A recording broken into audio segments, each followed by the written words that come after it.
This lesson is about remote working. So post-pandemic, obviously the number of teams now working remotely is much larger than it was in 2019, for example. That became a necessity for teams at such short notice and so quickly that there is still quite a lot of cultural cruft from having to go remote so quickly. So there is a lot of coaching that I do with CTOs who had no experience of working with teams not sat next to them, essentially. But I also do a lot of coaching with founders who are not used to having their CTO and their team working remotely. It is still difficult to persuade people who are used to being able to tap someone on the shoulder or, share a coffee with someone that you can be productive as an engineer, but also as a CTO in a completely remote environment. Those are the things that typically come up when I'm coaching CTOs. Some of the experiments that I try with them, some of the exercises that I try with them are about documentation. So essentially, remote work typically works best when there's some level of asynchronousness in which you can define a challenge or define a piece of work or define a question and not need to have immediate feedback and immediate response.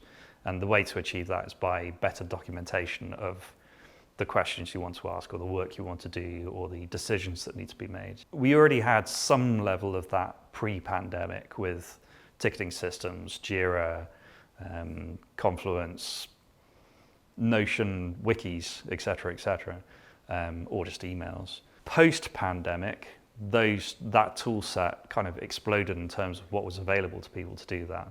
So quite often when I'm coaching, it's about the actual tool set used to document what needs to be documented in order to achieve that level of asynchronousness.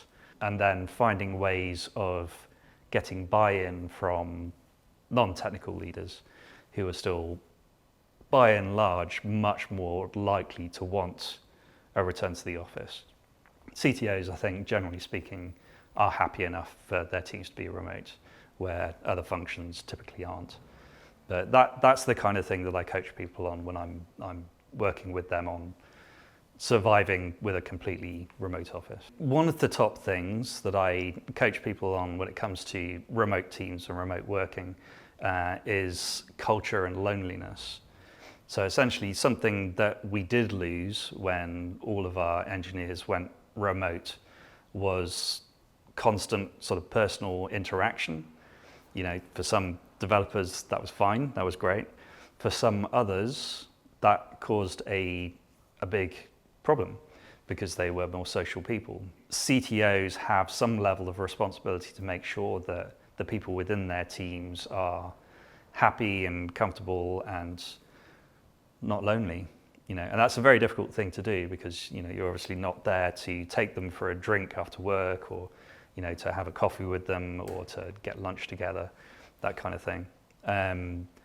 That's one of the top things that I get to focus on, making sure that the individuals are supported emotionally as much as sort of making sure they can get the work done. Another priority that I ask CTOs to think about when they're looking at improving their remote teams and the way they do work is about security and compliance.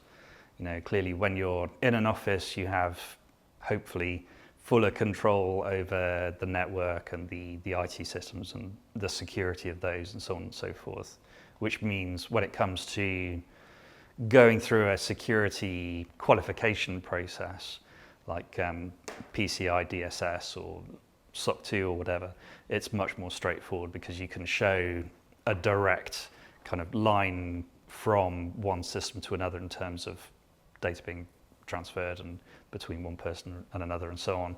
When everybody's remote, even if you're using a VPN, it's impossible to know specifically how they're dealing with data on their computers, how secure their internet connection is, what other software is running on their systems, but also how savvy they are with security-related concepts.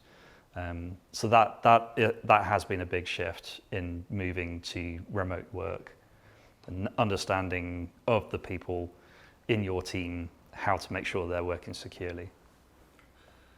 In summary, the three top things that I talk about when I'm coaching CTOs, when we're talking about remote working, so on and so forth, are documentation, culture and loneliness, and security and compliance.